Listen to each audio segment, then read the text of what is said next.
আমার আজকে মা বোনদের উদ্দেশ্যে আমি একটি আলোচনা করব।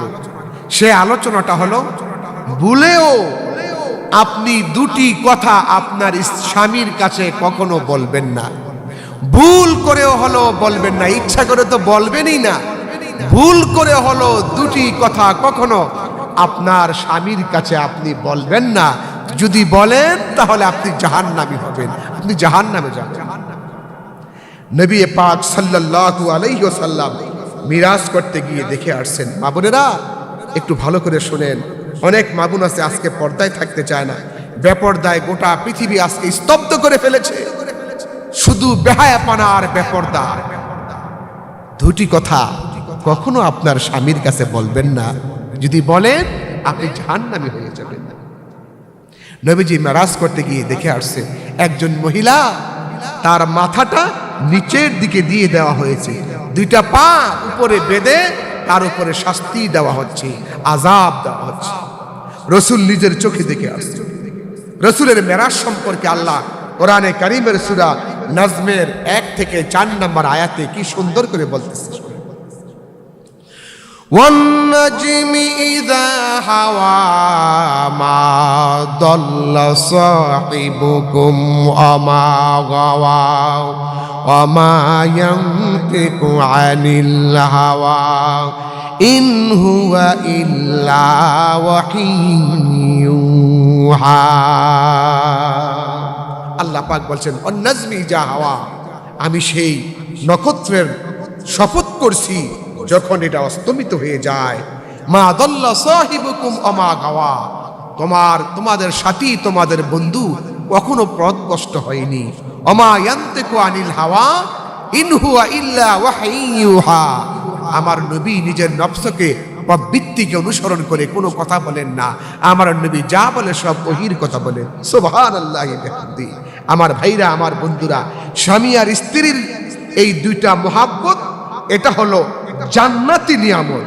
যেই ঘরে স্বামী আর স্ত্রীর মধ্যে প্রেম আছে, ভালোবাসা আছে, মহাব্বত আছে, সেটা হলো জান্নাতের বাগান। আর যেই ঘরে স্বামী আর স্ত্রীর মধ্যে মহাব্বত নাই, প্রেম নাই, ভালোবাসা নাই, সেটা হলো জাহান্নামের টুকরা। হাজারো ব্যথা বেদনার পরে ফিরে আসনি তুমি আপন ঘরে। দিনের আলো তুমি ছড়িয়ে দিতে চলে গেলে মদিনায় মক্কা ছেড়ে। হে রাসূল, তোমাকে ভুলি আমি কেমন করে। হে রাসূল, তোমাকে ভুলি আমি কেমন করে। হাজারো ব্যথা বেদনার পরে ফিরে আসনি তুমি আপন ঘরে। দিনের আলো তুমি ছড়িয়ে দিতে চলে গেলে মদিনায় মক্কা ছেড়ে। হে রাসূল, তোমাকে ভুলি আমি কেমন করি। খেয়ে না খেয়ে দিন প্রচারের কাজে নিজেকে দিয়েছ বিলিয়ে। তায়েফের কাফেরেরা চিনল না এব আলো, দুষ্ট ছেলেদের পিছে দিল লেলিয়ে। খেয়ে না খেয়ে দিন প্রচারের কাজে নিজেকে দিয়েছ বিলিয়ে। তায়েফের কাফেরেরা চিনল না এ আলো, দুষ্ট ছেলেদের পিছে দিল লেলি।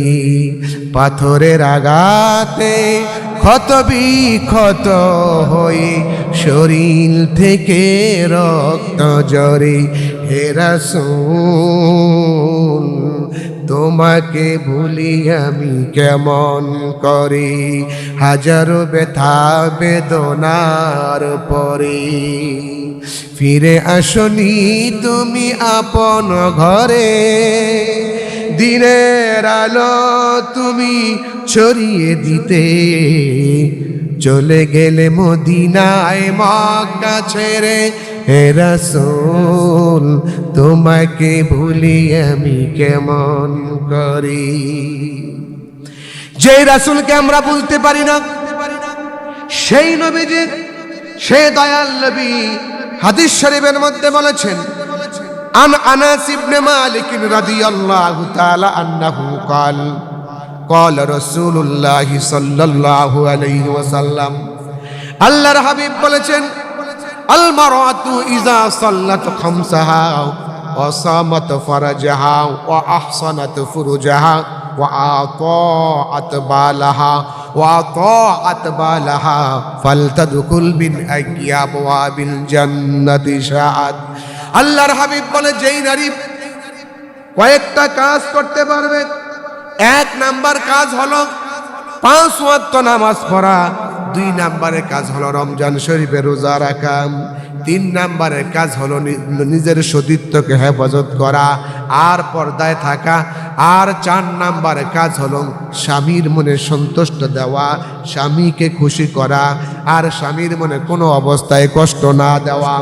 আল্লাহর হাবিব বলেন, এই কাজগুলা যারা করবে, ফালতাদখুল মিন আবওয়াবিল জান্নাতি শাআত, আল্লাহ রাব্বুল আলামিন ওই নারীকে আল্লাহর 8টা জান্নাতের মধ্যে হতে যেই কোনো জান্নাত দিয়া বিনা দ্বিধায় আমার আল্লাহ জান্নাত দান করে দিবে।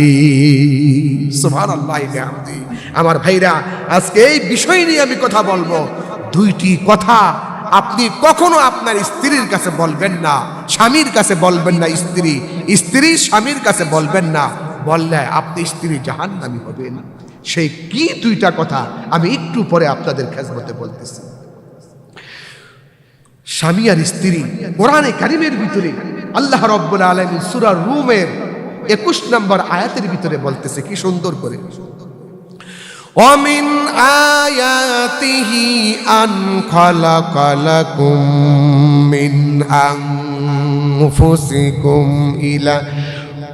مِّنْ أَنفُسِكُمْ أَزْوَاجًا لِتَسْكُنُوا إِلَيْهَا وَجَعَلَ بَيْنَكُم مَّوَدَّةً وَرَحْمَةً। আমার নিদর্শন সমূহের মধ্যে হতে এটাও একটা নিদর্শন, আমি তোমাদের থেকে তোমাদের স্ত্রীদেরকে সৃষ্টি করেছি এই জন্য, যাতে করে তোমরা তোমাদের স্বামী আর স্ত্রী এক জায়গায় মিলিত হলে পরস্পরকে আলিঙ্গন করলে, একজনের সাথে আরেকজন মিলিত হলে তোমরা প্রশান্তি পাও, শান্তি পাও, মনের ভিতরে তোমাদের শান্তি আসে। আল্লাহর হাবিবকে বলা হলো, ইয়া রাসূলুল্লাহ, সর্বোত্তম স্ত্রীকে একটু আমাদেরকে বলে দেন। আন উম্মে সালেমা রাদিয়াল্লাহু তাআলা আনহা ক্বালাত, হযরত উম্মে সালেমা থেকে বর্ণিত, ক্বালা রাসূলুল্লাহ সাল্লাল্লাহু আলাইহি ওয়াসাল্লাম, উম্মে সালেমা থেকে বর্ণিত, আম্মা জান উম্মে সালমা বলতেছেন, আল্লাহর হাবিব বলেছেন, আইয়ুমা ইমরাতিন মাতাত ওয়া যাওজুহা আনহা রাদিন দাখালাতিল জান্নাহ। আল্লাহর হাবিব বলেন, যদি কোনো স্ত্রী মারা যায় আর যদি স্বামী স্ত্রীর প্রতি সন্তুষ্ট থাকে, খুশি থাকে, রাজি থাকে, আল্লাহর হাবিব বলে ওই নারীটা মারা যাওয়ার সাথে সাথে আল্লাহর জান্নাতে চলে যাবে। সুবহানাল্লাহি বিহামদিহি। আমার ভাইরা, আমার বন্ধুরা, স্বামী স্ত্রীর মধ্যে মিল থাকতে হবে, মহব্বত থাকতে হবে, ভালোবাসা থাকতে হবে। আমার ভাইরা, 2টি কথা কোনো স্ত্রী যদি কোনো স্বামীর কাছে বলে 2টি কথা, ওই স্ত্রী জাহান্নামে যাবে। আমি ওই কথাই বলার জন্য এতগুলো কথা আপনাদের সামনে আমি হাজির করলাম। স্বামী আর স্ত্রী, রাসূল পাক সাল্লাল্লাহু আলাইহি ওয়াসাল্লাম বলতেছেন, স্ত্রী আর স্বামী বলতেছে, অনেক সময় দেখা যায় স্বামীরা বলে, আমি তো স্বামী, স্ত্রী তো আমার স্ত্রী, সে কেনা দাসী না। স্ত্রী কেনা দাসী নয়।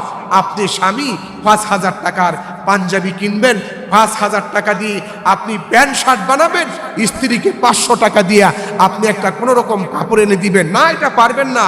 আপনি যা পরবেন স্ত্রীকে তা পরাবেন, আপনি যা খাবেন স্ত্রীকে তা খাওয়াবেন।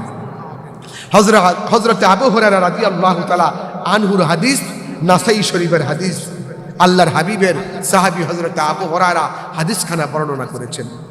আনাবি হুরায়রা রাদিয়াল্লাহু তাআলা কিলা রাসূলুল্লাহ সাল্লাল্লাহু আলাইহি ওয়াসাল্লাম, নাসাই শরীফের হাদিস, হুজুরকে বলা হয়েছে, প্রশ্ন করা হয়েছে, ইয়া রাসূলুল্লাহ আইয়ুন নিসাই খায়রুন, সর্বোত্তম নারী কে? হে আল্লাহর হাবিব, মহিলাদের মধ্যে সর্বোত্তম মহিলাকে? আল্লাহ রাসূল বলেন, ক্বাল আল্লাতী তাসুররুহু ইযা নাযারা ওয়া তুতিউহু ইযা আমারা। আল্লাহর হাবিব বলেন, যেই নারীর দিকে তাকালে, স্ত্রীর দিকে তাকালে পরে স্বামী খুশি হয়ে যায়। সুবহানাল্লাহ। যে স্ত্রীর দিকে তাকাইলে স্বামী খুশি হয়ে যায়। আর আমাদের দেশে দেখা যায়, স্ত্রী যখন বাড়িতে থাকে নোংরা কাপড় চোপড় পরে, দুর্গন্ধ শরীর থেকে আসে, স্বামীকে চিচি দূর হয়ে যায়। আর যখন রাস্তায় বের হয়, বাবারে বাবা, তার সাজ দেখে কি, হাতে লাগাইছে, হাতের আঙ্গুলে নীল পালিশ লাগিয়েছে, ঠোঁটে পালিশ লাগিয়েছে, এরপরে বুড়ো প্লাগ করেছে, মাথার চুল সিংহের মতো লম্বা করে উঁচু করে সামনে রেখেছে, এরপরে এমন টাইট জামা পরেছে, অর্থাৎ যে অঙ্গ পতঙ্গগুলো দেখলে পুরুষেরা আকর্ষিত হয়, এগুলো সব যেন দেখা যায়। সমানে সাজতেছে। স্বামীকে, কোথায় যাইবা? বাহিরে মনে যাইবা তুমি, এই জন্য সাজতেছ? বলে, হ্যাঁ একটু বাহিরে যাব, তো মার্কেট করতে যাব, একটু সেজে গুজে নিলাম। স্বামীকে, তুমি সেজে গুজে আমাকে দেখাতে পারো না? তোমারে দেখামু সেজে গুজে? আমার দেশে যুবতী মহিলারা, স্ত্রীরা বিশেষ করে রাস্তায় যখন বের হয়, বেমটি ব্যাগ একটা পেছনে ফালায় দিয়া রাস্তায় বের হয়। আর যখন রিক্সাওয়ালা দেখে, আরে যদি একটু পাইতাম রে। গাড়িওয়ালা, ড্রাইভার, রিক্সাওয়ালা, দোকানদাররা দেখে বলে, ভাবি সাহেব আসেন ভাবি। আর কে, মাশাআল্লাহ পাইছি একখান ভাবি। আমি আমার মা বোনদেরকে লক্ষ্য। হাবিব বলেন, হুজুরকে যখন প্রশ্ন করা হলো, কিলা রাসূলুল্লাহ সাল্লাল্লাহু আলাইহি ওয়াসাল্লাম আইয়ুন নিসাই খায়রুন, ইয়া রাসূলুল্লাহ সর্বোত্তম নারী কে? আল্লাহর নবী বলেন, ক্বাল আল্লাতী তাসুররুহু ইযা নাযারা ওয়া তুতিউহু ইযা আমারা। আল্লাহর হাবিব বলে, যখন কোন স্ত্রীর দিকে তার স্বামী এক নজর তাকাবে, আর তাকাবার পরে স্বামী স্ত্রীর প্রতি সন্তুষ্ট হয়ে যায়, আনন্দ পায়। আর যারা ওয়া তুতিউহু ইযা আমারা, স্বামী যে আদেশ করে ওই আদেশ স্ত্রী পালন করে, আলা তুখালিফুহু ফি নাফসিহা ওয়া মালিহা বিমা ইয়াকরাহু। আল্লাহর হাবিব বলে, স্বামীর কোনো সম্পদ, গোপন সম্পদ হোক অথবা প্রকাশ্য সম্পদ হোক, স্ত্রী নষ্ট করে না। এই স্ত্রী হলো আল্লাহর কাছে সর্বশ্রেষ্ঠ নারী। সুবহানাল্লাহ বিহামদি। আমার ভাইয়েরা, আল্লাহর হাবিব তার স্ত্রীদেরকে কত মহব্বত করত, কত ভালোবাসতো। স্ত্রীরাও আল্লাহর হাবিবকে দারুণভাবে ভালোবাসত। আম্মা জান আয়েশা রাদিয়াল্লাহু তাআলা আনহা, তার কথায় আপনাদের খেজমতে বলতেছি, সুবহানাল্লাহ বিহামদি। একদা হযরতে আয়েশা সিদ্দিকা রাদিয়াল্লাহু তাআলা আনহা হুজুরকে বলতেছে, হুজুর বলতেছে, আয়েশা চলো একটা কাজ করি, আজকে রাত্রে সবাই তো ঘুমিয়ে আছে, চলো তুমি আর আমি দৌড় দেই। হযরতে আয়েশা সিদ্দিকা, রসুল দৌড় দিলেন, দৌড়ে হযরতে রসুলে পাক ফাস্ট হয়ে গেলেন, আয়েশার পেছনে চলে গেলেন। হযরত রসুলে পাক সাল্লাল্লাহু আলাইহি সাল্লাম আর হযরতে আয়েশা দৌড় দিলেন, দৌড়ে হযরতে আয়েশা ফাস্ট হয়ে গেলেন, রসুল পেছনে পড়ে গেলেন। আয়েশা বলছে, হুজুর আমি কিন্তু ফাস্ট হয়ে গেছি। হুজুরকে, হ্যাঁ তুমি ফাস্ট হয়ে গেছো। আবার কিছুদিন পরে রসুল বলে, চলো আয়েশা তুমি আর আমি একটু দৌড়াই। এবার রসুল আর আয়েশা দৌড় দিলেন, দৌড়ে রসুল ফাস্ট হয়ে গেলেন। হাফতে হাফতে হযরতে আয়েশা হুজুরের কাছে এসে বলে, হুজুর আমি একটু মোটো হয়ে গেছি, এই জন্য আমি দৌড়ে আপনার সাথে পারলাম না। হুজুরে কয়, তোমার ডান হাতটা বাহির করো। ডান হাত বাহির করলেন।